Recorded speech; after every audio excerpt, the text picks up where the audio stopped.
I'd like to call the November 2017 meeting of the Board of Education to order. We'll start with an invocation. Ms. Etheridge. Good evening. As a lot of you may know, I love sunsets, and I post a lot of sunsets on my personal Facebook page, and I ran across a little story tonight that I thought would be nice to read. Beyond the sunset. Now we see but a poor reflection as in a mirror. Then we shall see face to face. Now I know in part. Then shall I know fully, even as I am fully known. 1 Corinthians 13:12. The ability to see beyond the sunset, to anticipate the glories of God's tomorrow, enables a Christian to live joyfully and victoriously in any of life's circumstances. Virgil P. Brock told how he wrote the beloved hymn, Beyond the Sunset. This song was born during a conversation at a dinner table one evening in 1936, after watching a very unusual sunset at Winona Lake, Indiana, with a blind guest, my cousin Horace Burr and his wife Grace. A large area of the water appeared ablaze with the glory of God, yet there were threatening storm clouds gathering overhead. Our blind guest excitedly remarked that he had never seen a more beautiful sunset. People are always amazed when you talk about seeing, I told him. I can see, Horace replied. I see through other people's eyes, and I think I often see more. I see beyond the sunset. The phrase beyond the sunset and the striking inflection of his voice struck me so forcibly I began singing the first few measures. That's beautiful, his wife interrupted. Please go to the piano and sing it.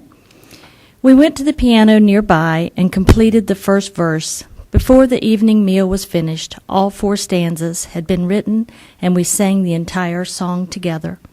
The first verse of his beautiful hymn says, Beyond the sunset, O blissful morning, when with our Savior heaven is begun, earth's toiling ended, O glorious dawning, beyond the sunset, when day is done. Thank you. Thank you. Now, Principal Brandy Kelly from Currituck Elementary will introduce a student who will lead us in the Pledge of Allegiance. Good evening. I would like to introduce Miss Sophie Hayslip and Mr. Seven Riddick. If you guys will come on up, they'll lead us in the pledge. Would everybody please rise?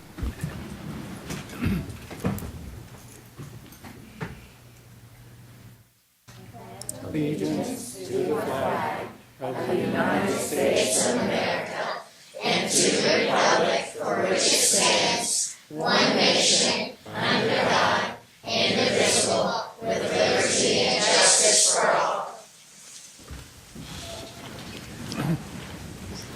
Our school spotlight this month is on Currituck Elementary, and Miss Kelly, the principal, is up front. And I would just like to say before she starts presenting that, geez, almost 100 years ago maybe, I was the principal there, and Mr. Stefanik was one of our teachers there at Currituck Elementary. Okay, Principal Kelly. That's some tough shoes to follow. So, for the last 6 weeks, we have been actually doing what's called the Global Read Aloud, and it's something where worldwide, basically, we have a couple of different things. We've got a MemFox series of books that our K2 students have been reading, and then we have a book that's called A Long Walk to Water that our 3-5 students have been reading, and so it's a pretty neat project, especially because it's rolled over into all of our arts and our PE and all of those things. So I'm going to introduce Miss Lisa Rose, and then she has some wonderful help. We've got Miss Carson Sawyer, and then we have Mr. Griffin. If you will come on up. We have been participating for the last 6 weeks, and the Global Read Aloud is a project that really connects worldwide. We're part of 2.3 million students and teachers across the world that are connecting. And the K2 part, we are studying MemFox, and we have connected with a school in Casterton, Victoria, Australia. And we include their weather with our weather every morning, and we learn one big thing. Here in America, what season is it? Fall. But what season is it in Australia? Spring. Spring. And we learned that anything above the equator, it's the northern hemisphere, so we have different seasons than they do. And that Christmas time is over their summer vacation, which I can't imagine that. All right, so we also did, in conjunction with MemFox, we did the breakout, and I brought one of our breakout boxes, and it has all these cool locks, and I put one of the clues at each of your spots. You can kind of see the kind of clues. Each of the clues have an answer that's either a 4-letter word or a 5-letter word or 4-digit or 3-digit number. And so you want to talk about breakout? What you like about breakout? It is fun, and it's a great way to learn about MemFox. And It's challenging, and you can bond with your friends. you got to work together. I think Miss Kraft came one day when we were doing breakout, and it's pretty intense, right? It's pretty intense. It's a lot of fun though. They learn to collaborate, work together, and solve the puzzles and get all the locks open. And when they get all the locks open, they get told this little thing that says "We broke out." So, look at pictures on our website of a lot of those things going on. But the 3-5 students are all reading aloud, and so each teacher is reading aloud this book, which is A Long Walk to Water. And it's the story of two characters. One is an 11-year-old fictional character, and the other one is a boy of 11 who is a real person, Salva Dut. And they both live in southern Sudan, and she spends her entire day the same way that most girls and women in southern Sudan spend it. And doing what every day, Carson? What do they do? They have these gourds, and they put them on their head, and they walk 8 hours down to the river, and they get water, and they walk 8 hours back to their village twice a day. So what did we do in gym to kind of empathize with what Nya has to do every day? We put weights on our head, and we walked around for 30 minutes. You want to try that? Demonstrate that? Okay, so they carried actually 8 pounds on their heads for 30 minutes during warm-up to kind of empathize with what she does. But 8 pounds is just 1 gallon, and she carries 3 to 5 gallons twice a day. And they haven't heard the end of the book, but I will tell you at the end of the book, Salva endures so many things. He is at school one day, and the war from South Sudan literally comes to his school. The teacher closes the door and says, "When I open the door, run away from the gunfire." He never sees his family again and ends up walking 1,500 miles, crossing the Nile. He has a friend eaten by a lion. He endures hunger, lack of water, swarms of mosquitoes that are even worse than Currituck evenings. If you can imagine. And he spent 7 years in a refugee camp in Ethiopia and led a group of boys on the 1,700-mile walk to Kenya. And this week's story, the first chapter was very intense. They had to cross a river, and people around him were being eaten by crocodiles. So that was. But he ends up in Rochester, New York. He learns to speak English, and he wants to give back. And so he starts Water for Sudan. And the final chapter, cover your ears, you don't want to hear this part. Salva comes with Water for Sudan, and he builds a well in Nya's village. And so, for the first time in her life, she no longer has to make the trek, and she can go to school. So that's how it ends up. But we are taking the Iron Giraffe Challenge. The natives in southern Sudan call the drills and the wells an iron giraffe because it is a tall. That's what they understand. And the Iron Giraffe Challenge is that we will try to raise $1,000 for our school toward helping Salva make it happen. So that's why everybody has water, and even if it's on blue paper, which doesn't mean Carolina, trust me.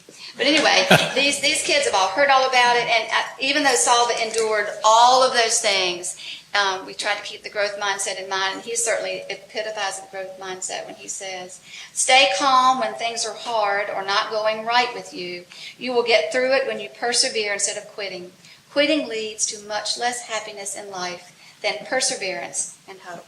So we hope you'll support us. There's a link on the piece of paper I gave you with how to support us in the Iron Giraffe Challenge. And I'll have an extra copy of the book here if somebody would like to read it. Thank you. Thank you both very much.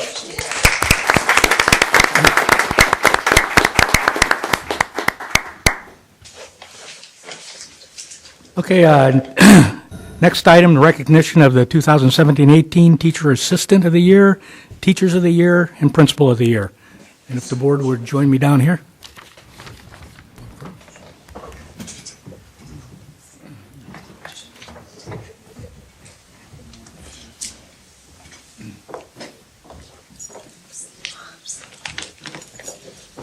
To the party. Sorry.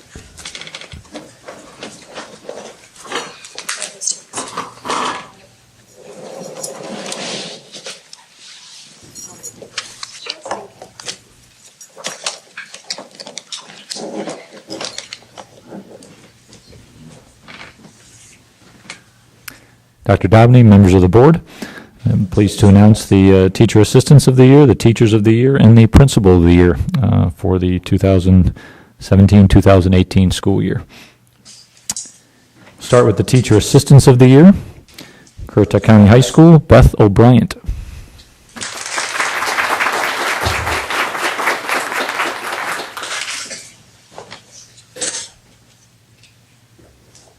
Merrimack Middle School, Jewel Harris.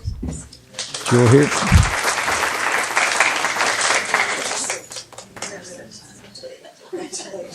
Knott's Island Elementary, Jill Clark. Jill out there. Jill. Shawboro Elementary, Diane Schuster.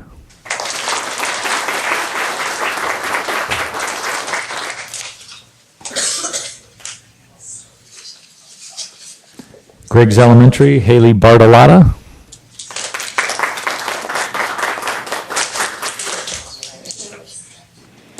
J.P. Knapp Early College, and our County Teacher Assistant of the Year, Annette Samborski.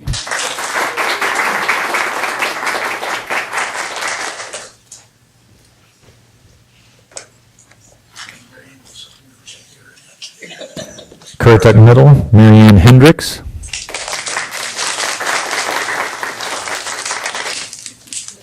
Moyac Elementary, Teresa Burnett.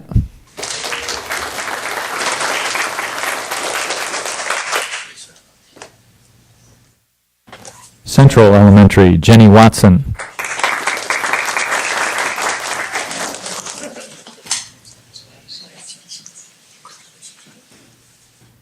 Just a little trivia while Jenny's walking up here. Jenny's changed her role this year. She's no longer a teacher assistant. She's a teacher at Moyac Elementary. So she... Jarvisburg, Brenda Kopp.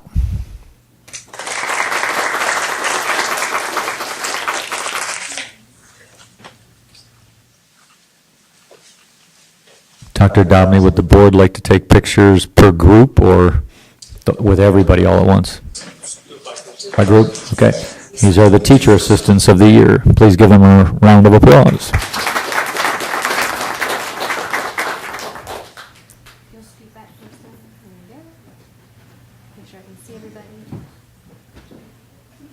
All right, Janet, slide. There you go. That way I can see everybody. All right, on three. Ready? 1, 2, 3. Terrific. Congratulations.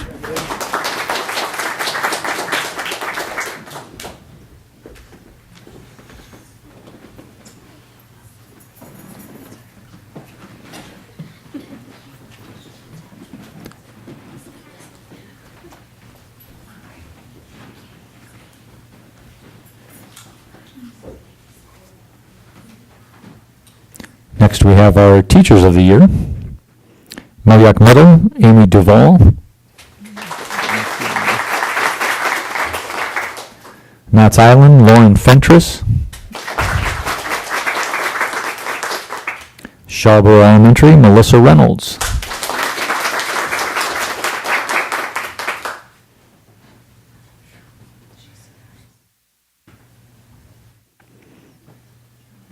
J.P. Knapp, Bernice Crowther. Moyac Elementary, Lisa Rose.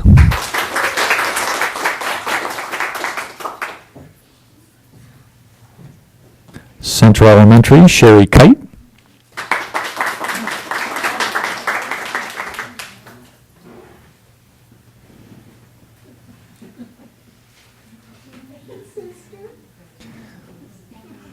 We had a couple others that we knew were going to be absent. Currituck Middle was Jasmine Whitehurst.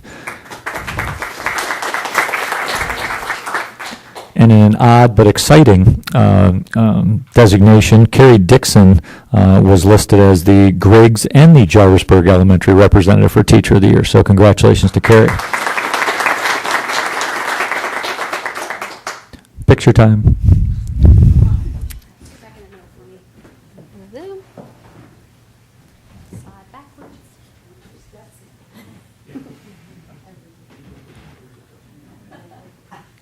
All right, on three. 1, 2, 3. There we go. Congratulations, our Teachers of the Year.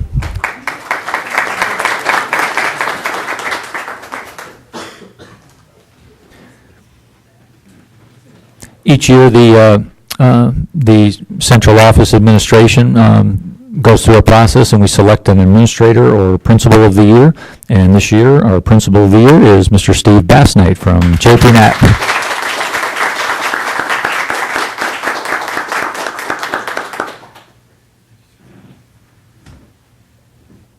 Picture time.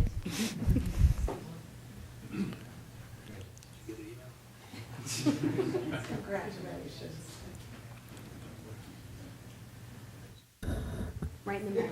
There you go. All right, on three. Ready? 1, 2, 3. Go.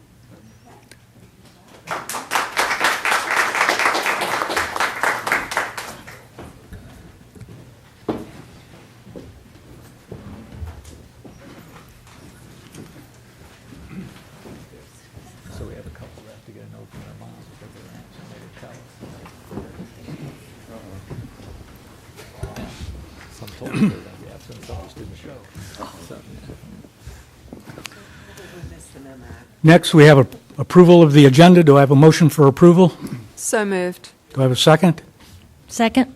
Are there any changes that any of the board members want to make? Okay, I have a motion and a second. All in favor? Aye. Motion passes. Public comment session. Did anybody sign up? Nobody signed up, so we'll skip that. Dr. Dobney, Yes, I hate to do this, but I was reading while you were talking. you can't On the- multitask. Apparently not. When I got to the bottom, I did not see in the consent agenda the waiver, the K through 3. Oh. Oh, it's at the top. Now I need glasses and a hearing aid, so I can pay attention. My bad. Not a problem. It's better than skipping over it and needing it. Okay, next, student board member report. Jenna, Tyler, Colin, and Keelan. Thank you, Board. From Moyock Elementary, this year's annual Fall Festival was one for the charts, with students, staff, families, community members, and businesses all coming together for a fun family event. Also in October, MES joined the Global Read Aloud initiative by partnering with a school in Australia and reading books by Mim Fox each morning on PNN, MES's news channel. Also on PNN, rewards were distributed weekly to students who consistently displayed the 3 Ps as well as a growth mindset when pushing through difficult tasks. One such reward included the Academic All-Star Award, in which each teacher nominated one Panther leader who consistently displayed academic excellence and a positive attitude while maintaining a growth mindset. All 24 of these nominated students were then placed into a drawing to win a family of 4 tickets to a football game to a UNC Chapel Hill in November. From Central Elementary. Central Elementary had their annual costume parade on Halloween. Students also participated in our first 9 weeks PBIS Reward Day, in which students got to decorate cookies and eat one too. We at Central are gearing up for our Veterans Day Assembly, Museum, and Luncheon on November 9th. Our halls are covered with the names of friends and family who have or are currently serving our nation. We welcome you to come and see our amazing display. November 21st will be our holiday luncheon and first 9 weeks award assembly. Come on out and visit Central, where we pride ourselves in growing Eagle leaders through the power of yet. From Jarvisburg Elementary. Jarvisburg showcased its talent at our annual JES Talent Show sponsored by JAGS. Over 20 acts were featured, and the performers did an encore presentation for the student body the following day. JES also launched its Class Dojo school-wide challenge to reach a daily goal of 80% for positive behavior in every classroom. Classes with the highest percentages at the end of each 9 weeks will be rewarded with an ice cream party. Our awards day will take place on November 9th, 2017 to honor all of our hardworking students. The book fair will be coming to town on November 20th and will continue through December 1st. Join us for a night of musical entertainment with first and second grade students performing a show entitled Positive on November 30th, 2017 at 6:30 p.m. We hope to see you all there. Congratulations to Emily McDonald, who was selected as a KEA demonstration classroom by the Department of Public Instruction. Teachers from all over the state will visit her classroom to watch her work her magic. Congratulations to Mary Simmons, who was awarded a $1,000 Read to Succeed grant. Her grant will purchase new books for our library. JES is on a roll. Go Jacks. Now I pass it over to Keelan.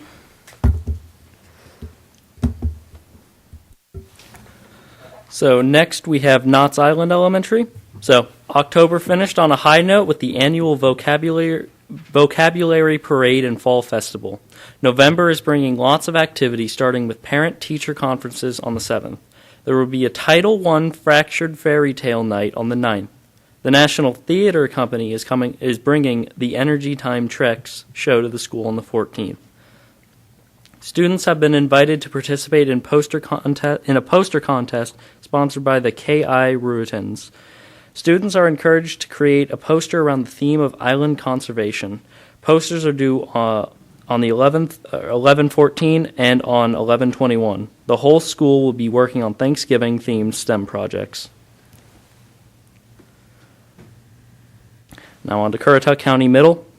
Wow, it's been a very busy month at CCMS, and there's a lot of terrific things going on. We started our staff bingo competition that focuses on building relationships outside the classroom with both students and staff. In addition, we have instituted pineappling, a research-based professional development activity in which teachers open their classrooms up for their colleagues to come observe.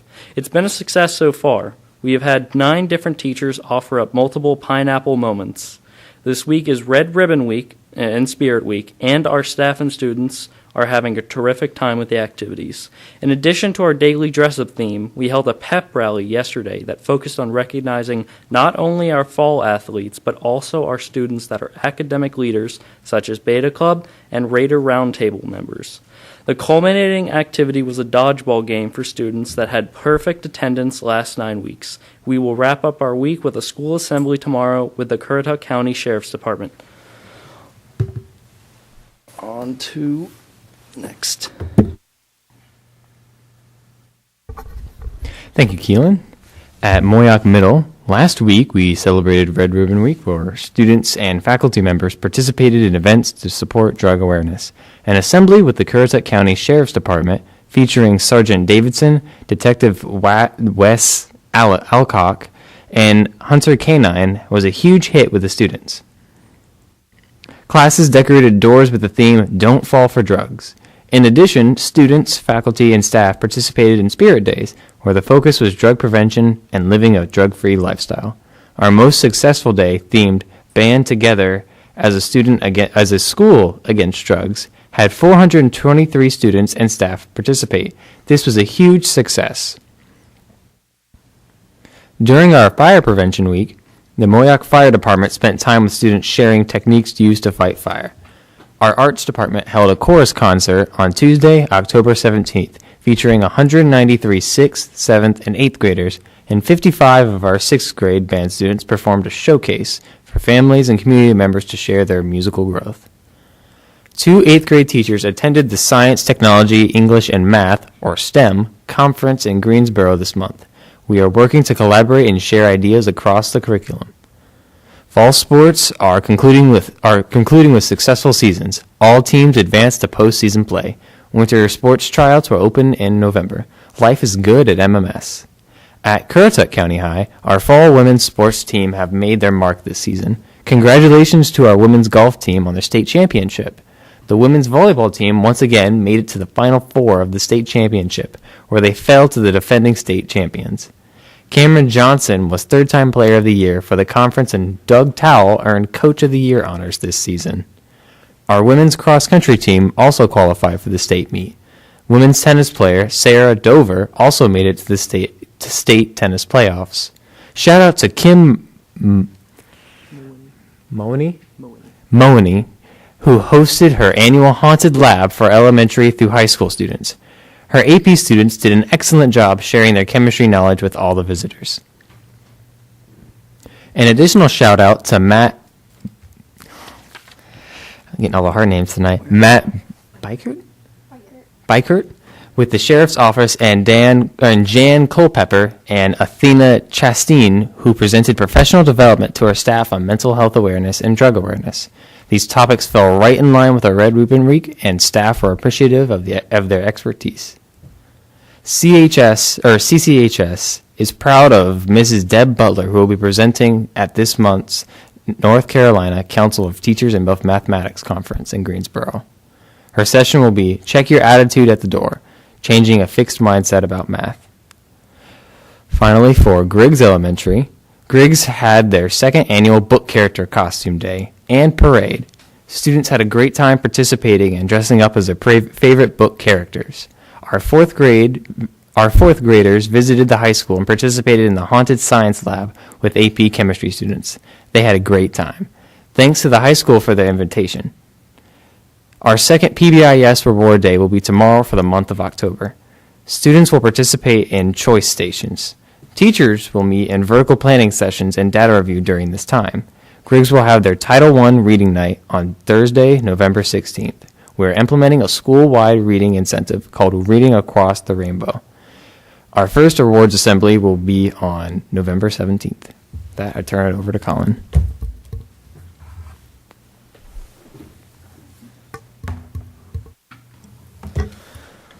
Next we have Shawboro Elementary. Shawboro's Fall Festival was a huge success. It was made possible by the PTO, teacher, and staff and many community partners. Our kindergarten team hosted Nursery Rhyme Day for parents. It is always a fun and cute show. You will see a sample of Nursery Rhyme Day during our spotlight session next month. Our students are working hard in their classrooms and their hard work will show at our awards ceremony on November 8th. More information and times can be found on our website. We are also hosting a Veterans Day program on November 9th at 1:15. Mr. O'Brien is working hard with our fourth graders to create an inspirational program that is heartfelt to honor our veterans. November 13th begins American Education Week. Show your teacher you appreciate all they do for the kids in our community. November 14th, Shawboro Elementary will be recognized for earning a green ribbon for PBIS. Finally, Bobby Johnson was selected as a 2017-2018 EC Teacher of Excellence. She will attend the EC conference mid-November and be recognized at an awards ceremony. Lastly, we have JP Knapp Early College. It's college application month. At November 13th, 17th is free college application week. SGO has been quite busy. After holding penny wars during Spirit Week, the SGO was able to donate $300 to the National Diaper Bank Network to buy more than 1,000 diapers for families who were victims of the hurricanes in Texas, Florida, and Puerto Rico. They also held their annual Red Cross Halloween blood drive on Tuesday. Knapp's administrative team met with the MMS staff yesterday to talk to them about the key role they play during the early college recruitment process. Friday, November 3rd, the school improvement team meets at 1:30 p.m. SAD Club will be holding their lock-in Friday night from 5 to 11 p.m. Administrators will be meeting with COA on November 7th to discuss textbook costs/usages.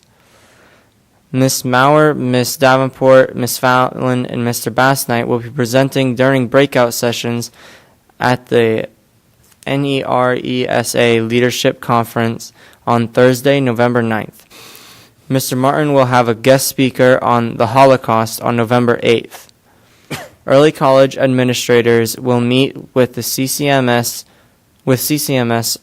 on Tuesday, November 14th. Ms. Fallon and Mr. Bassnight have been asked to present at the NCPA-PA Fall Symposium on November 16th. SAD Club will be attending the SAD Conference in Raleigh the weekend of November 17th. Fitness class and flippers in Grandy will hold Nap Night on November 30th at 4 p.m. And that's all we have. Great. Thank you very much, Jenna, Tyler, Colin, and Keelan. Okay, next, Superintendent Stefanik, you can tell us what field trip requests you've approved. Thank you, Dr. Dobney. Colin already took care of one of them when he highlighted the SAD conference coming up on the weekend of November 17th through the 19th. So JP Knapp's SAD chapter is heading to Raleigh, and always happy to approve trips to state championships. And so the Currituck County High School girls cross country team is heading to Kernersville on November 3rd and 4th to take care of business at the state cross country championships. Great, thank you. Next, I'm going to do a budget history presentation. And before I begin, I'd just like to recognize Bill Richardson, who I will quote within this because he was the county manager at the time that the funding formula was developed. Stand up, Bill. Let everybody see you.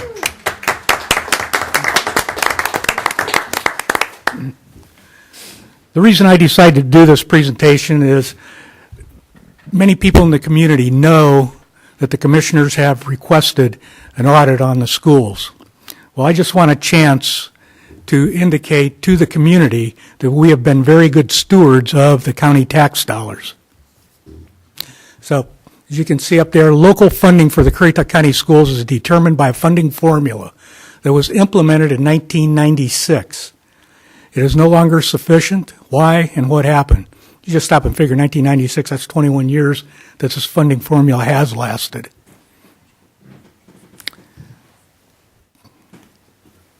Okay, and this is how the funding formula is calculated.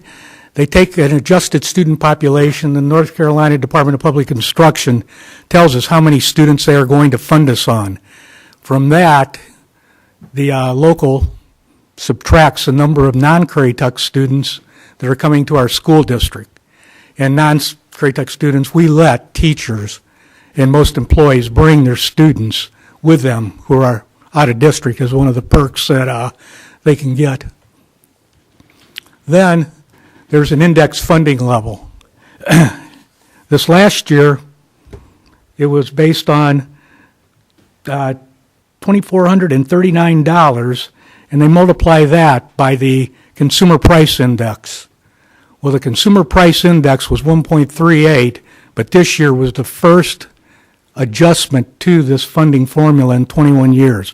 And they rounded it up to 2%, which gave us an extra $68,000 a year for a total budget this year, local budget, of $9,976,000. Okay, Bill Richardson, who I said I was going to quote, I asked him, since he was the county manager at the time, what was the premise and what was the thought processing behind the development of the funding formula? And he said the per pupil allocation was to be considered by both boards during the budget process and adjusted annually as needed to meet changing circumstances and propose new programs such as yearly increases in the day-to-day cost of what it takes to run a school system, educational materials, utilities, travel, etc. And increased operational costs for new schools and facilities. Also changes in state funding that directly impact local programs and expenditures, such as the loss of small schools funding. And also to consider new programs desired by the school board and or citizens during the budget process. The per pupil allocation was meant to be revised as circumstances changed and to be flexible. And I inherited the funding formula when I became superintendent in 97. So Bill and I's paths crossed for a few years before he retired. And so I was fairly familiar with the funding formula, but we were very well off at the beginning because the commissioners had considered the fact that we were getting ready to open a new school. Plus, we also had some funds from state and federal government. But they came up with this funding formula anyway to help out the schools, and this has lasted, like I said, 21 years. Now, what has happened to our budget since 1996? And now, keep in mind, the local funding formula was not modified at all from 96 to 2017. Okay, in 2009, we lost the small schools funding, which was $1.49 million a year. A total loss of small schools funding through the 2017 budget, $13,041. And the only way to make up that money would be to look within our local funds. And at that time, 1.49 million was about 18% of our local budget. Also, other major impacts. We opened 3 new schools. 2002, we opened Moyock Middle School. 2008, we opened Shawboro, and also in 2008, we opened Jarvisburg. And that would be a sum total of approximately $9 million per year that added to our budget, and we had to find that money locally. Okay, the total impact since 2002 of those 3 items, $11.1 million. Other major impacts to the local budget, we bought Chromebooks, $500,000. Employee supplements, which are added to the teacher and administrator's salary, and also some of the non-instructional staff receive supplements. And that's $1.79 million per year. Now keep in mind, our total budget, local budgets this year, $9.9 million. Okay, last year we budgeted for 8 new teachers to meet the state, or what will be the state class size reduction. That was another $480,000 a year. 2 other major impacts: employee health insurance increased 40% the last 5 years. That's $482,000. And employee retirement increased 41% the last 5 years, and that's $655,000 of our budget. Okay, from the North Carolina School Forum, they came out with a chart of some of the major cuts that we've experienced from the state level. As you can see, transportation and instructional support, which includes nurses and counselors. One that I'd like to point out, limited English proficiency, students that do not, speak English. And this year we have 42 students that qualify for this program, do not speak, fluent English. And that includes kids from Japan, China, Czechoslovakia, of course Hispanic. And so they have 5 different languages that they have to deal with. And you can see that the funds there were cut. Central office staff was cut.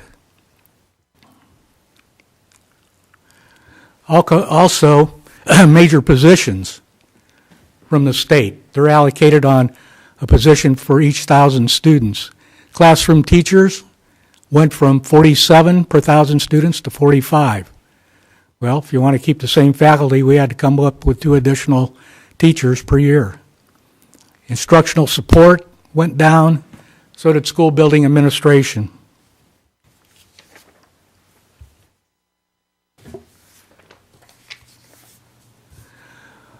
Okay, local budget items that usually increase more than the consumer price index. And you remember that's what they multiply that base student allotment by to get our final funding figure per student.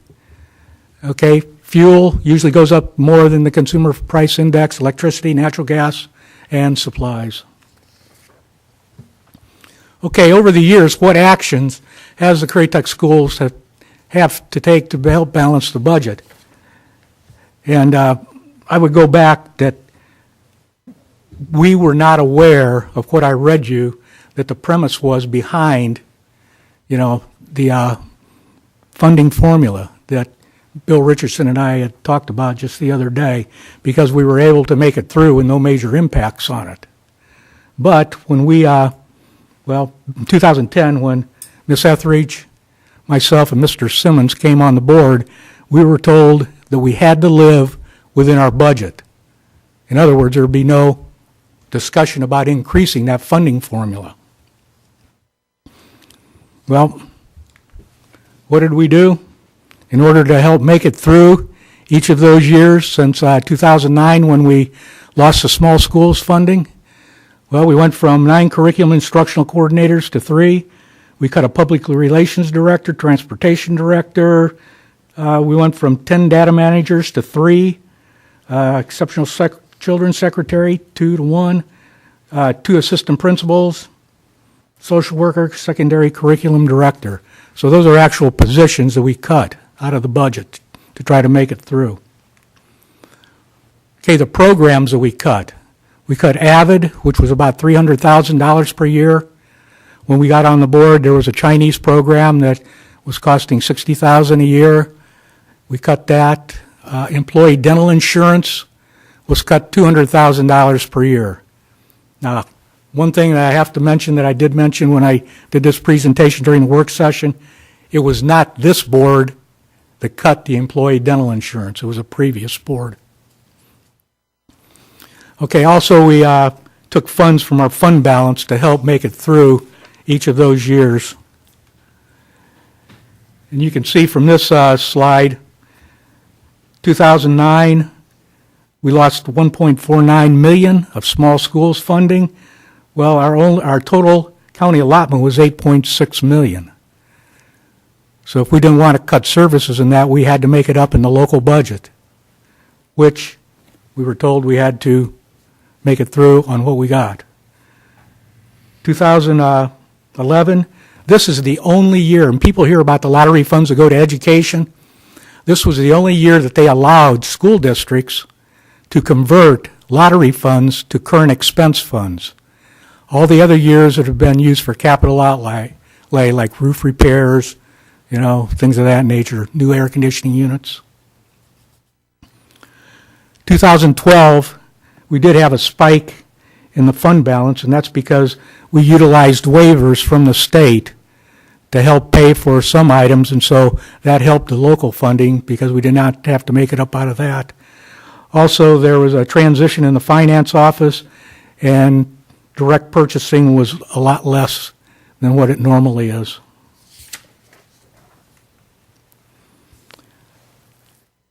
Okay, as you can see, 2017, we used $800,000 to balance the budget. Okay, that's going to leave us with approximately $852,000.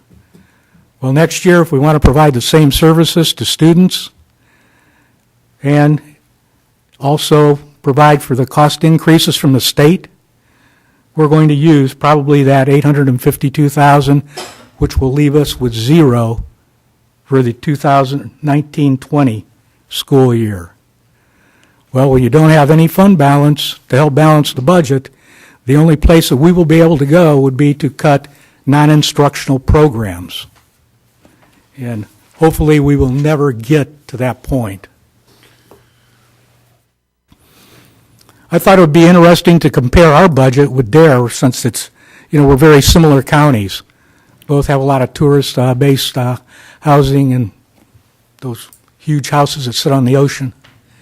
Okay, Dare's funding per student is $4,441 per year per student. Ours is $2,767.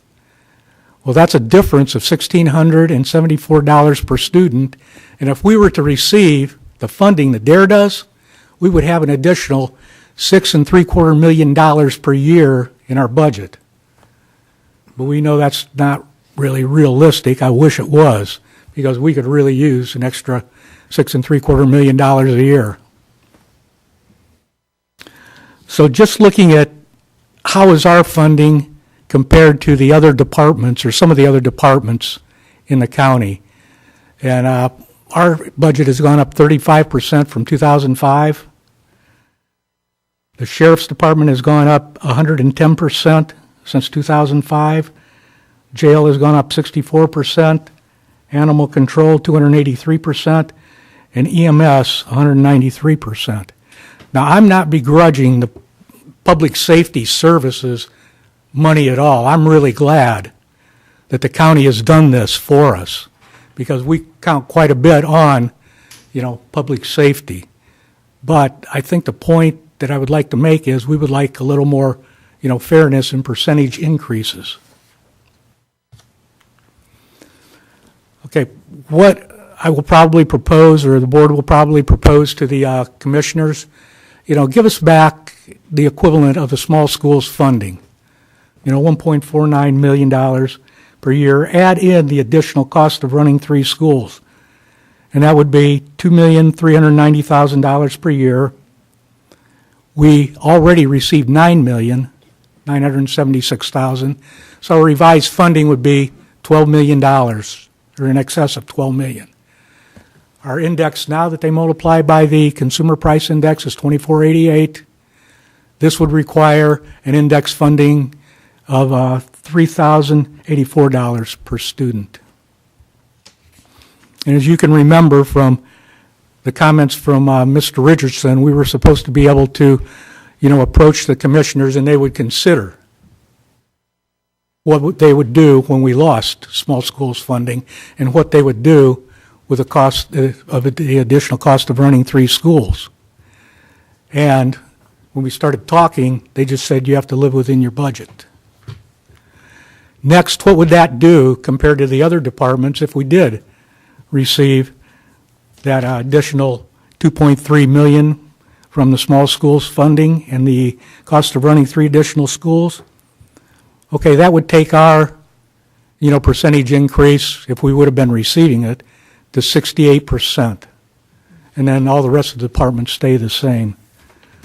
So that, I hope people can see that the school board has been exceptionally good stewards of the tax dollars. We've made it through by losing all those funds that I mentioned in this presentation.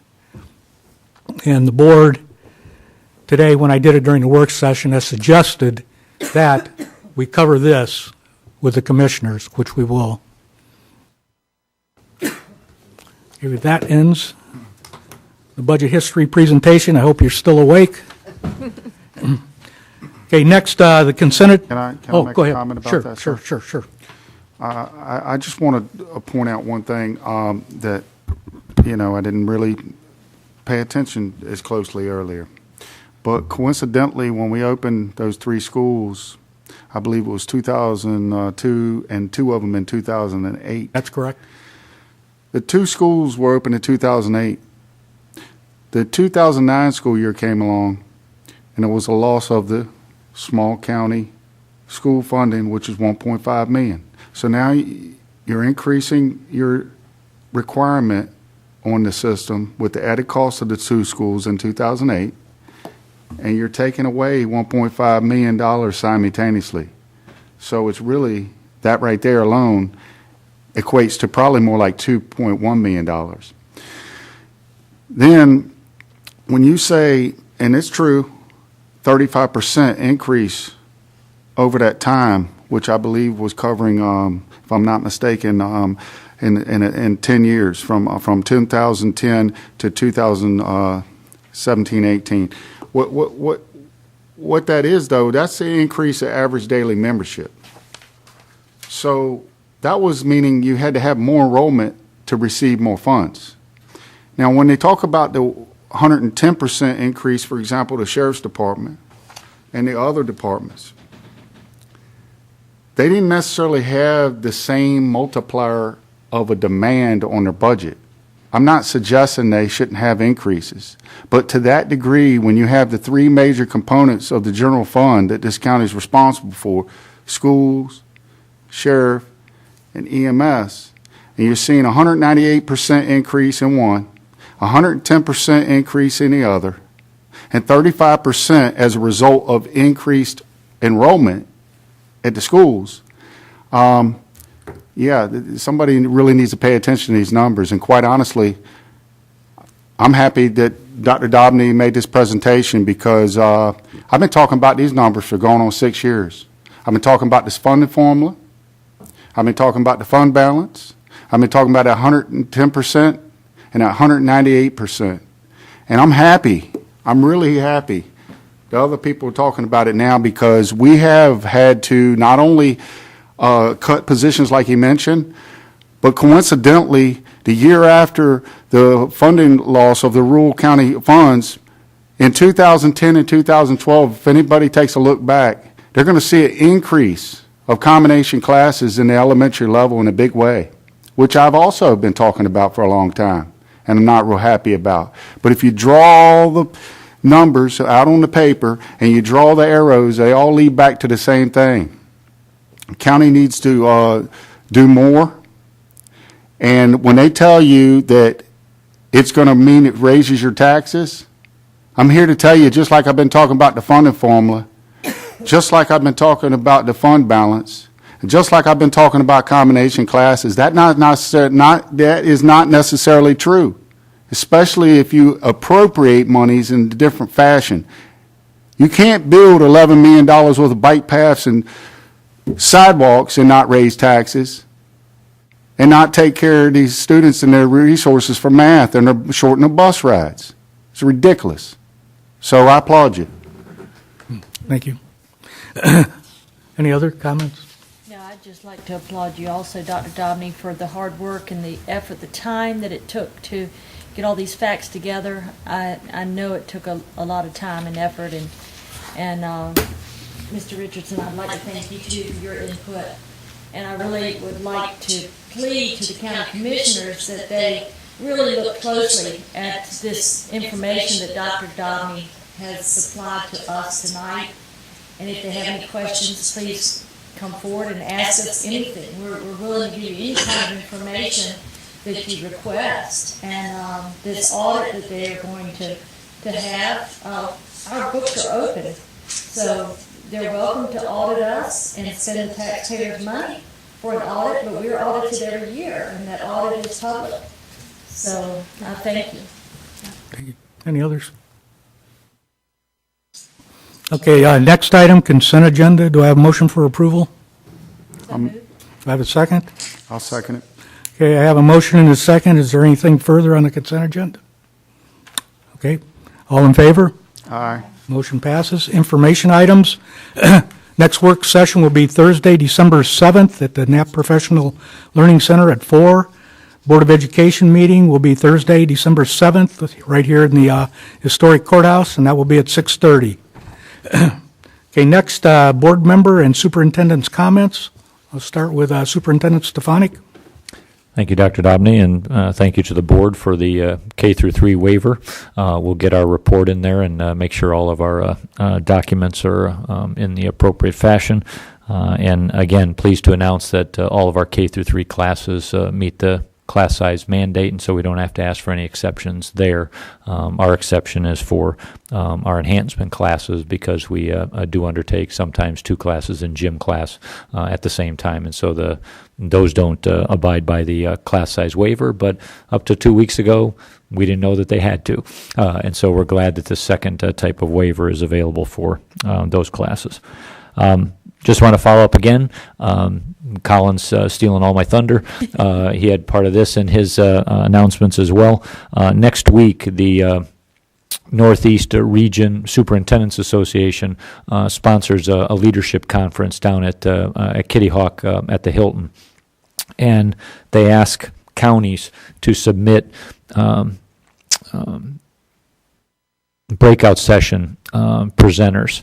And last year, we had the most breakout sessions of any county, and we're in that spot again. We're going to have 3 teams presenting next week on Thursday in the breakout sessions and sharing some of the things we do in Currituck with the rest of the Northeast region and any other leaders that come from anywhere across the state. So it was a wonderful 2-day conference last year, first time ever that the Northeast Superintendents Association ran a conference, and so this is our second shot at it. And I'm just pleased that so many of our administrators and teacher leaders stepped forward to make presentations, and that the conference committee has the wisdom to select our folks to lead those breakout sessions. So it's an exciting time, and thank you to the folks that will be helping us next week. Oh, who they are. Colin had his group. There's actually 2 groups from JP Knapp. Mr. Bassnight and Ms. Fallon are going to present about managing dual credit classes for high school students. And then Ms. Davenport. Ms. Davenport. I was going to say Ms. Etheridge, but she's not Ms. Etheridge anymore. She used to be. That's right, yeah. Ms. Davenport and Ms. Maurer are going to do a blended math program.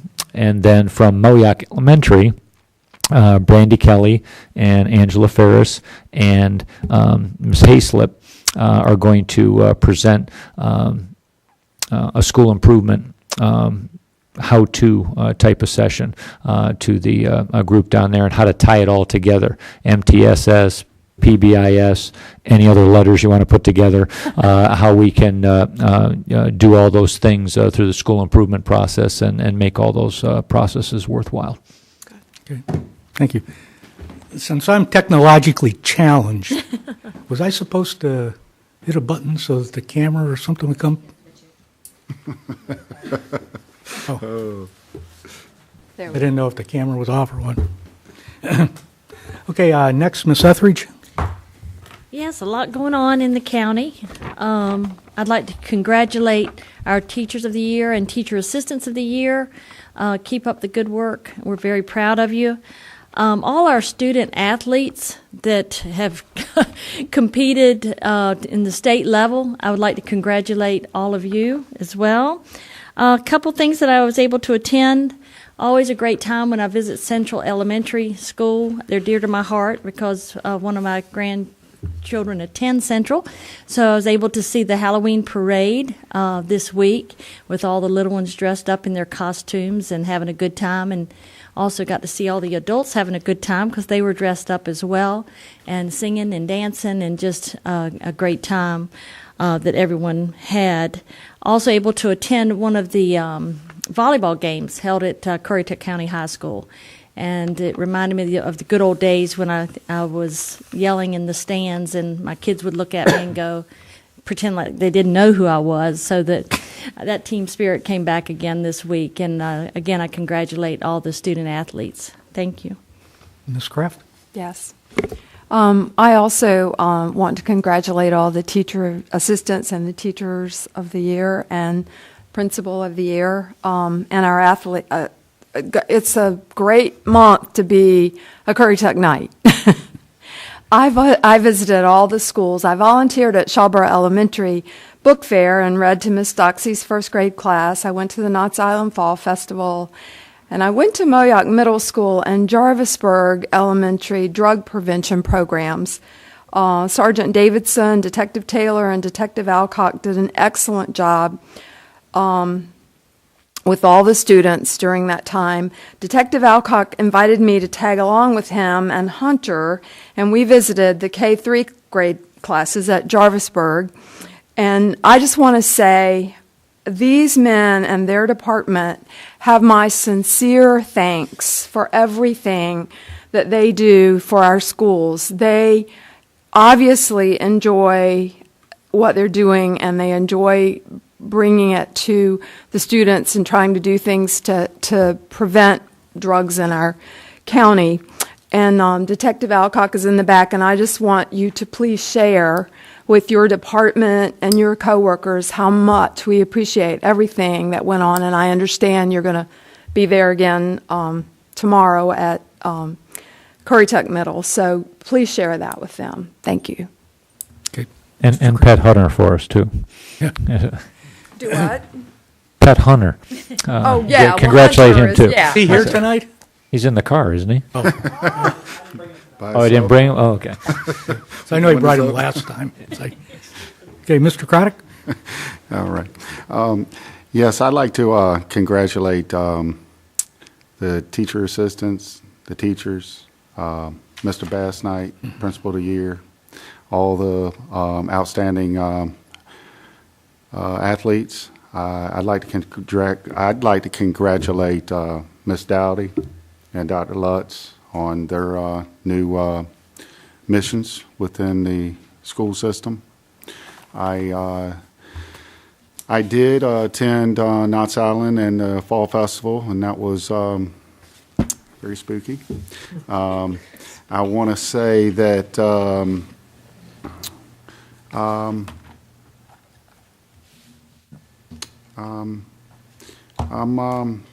I'm real concerned about the situation with the funding of the school system, and I hope that everybody uses some fairness in their movement going forward. It's going to be very difficult to maintain what's been going on, much less gain a lot of ground that I would like to see happen without more funds. Good people and loving hearts aren't going to do it by themselves.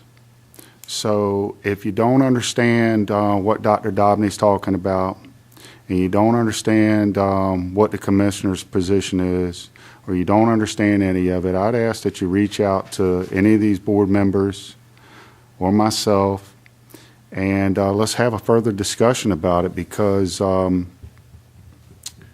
got to move the needle. We've been